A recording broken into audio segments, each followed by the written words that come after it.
அஸ்ஸலாமு அலைக்கும். Hi friends, நம்ம இப்போ என்ன பார்க்க போகிறோன்னா மாம்பழ பொங்கல் எப்படி செய்கிறதுன்னு தான் பார்க்க போகிறோம். இது வந்து சீசனுக்கு தானே செய்ய முடியும், மாம்பழம்லாம் வரும்போது. அதனால தான் இந்த இது ட்ரை பண்ணியிருக்கேன். எப்படி இருக்குன்னு பார்ப்போம்.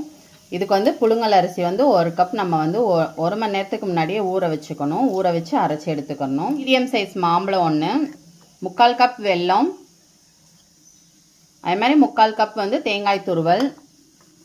இது வந்து ஏலக்காய் பொடி சும்மா 1 ஸ்பூன் போட்டுக்கலாம், சின்ன ஸ்பூனில். இது வந்து சுக்கு பொடி, இதையும் வந்து 1 ஸ்பூன் போட்டுக்கலாம்.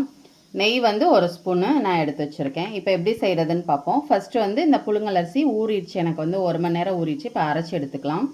இப்போ வந்து இந்த அளவுக்கு அரைச்சி எடுத்துக்கோங்க. ரொம்ப வலுவலுன்னு அரைக்க வேண்டாம், கொஞ்சமாக இந்த மாதிரி கொஞ்சம் நெருன்னு இருக்க மாதிரியே அரைச்சி எடுத்துக்கோங்க. இப்போ வந்து இதை நம்ம காய்ச்ச போகிறோம். 1 டம்ளர் தண்ணியை காய வச்சு ஃபஸ்ட்டு வந்து நம்ம வெல்லத்தை காய்ச்சி எடுத்துக்கலாம்.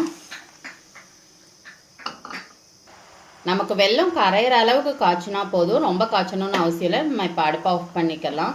இதை வந்து நம்ம இருத்து எடுத்துக்கலாம். இப்போ நம்ம மாம்பழத்தை மிக்சி ஜாரில் சேர்த்து அரைச்சி எடுத்துக்கலாம். இப்போ இந்த வெல்லம் காய்ச்சி வச்சுருக்கோம்ல, இதோட வந்து நம்ம இந்த அரைச்ச விழுதை வந்து நம்ம சேர்த்துக்கலாம்.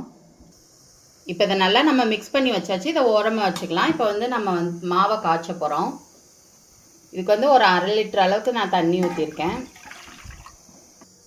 மாவுக்கு தேவையான அளவு உப்பு போட்டுக்கலாம்.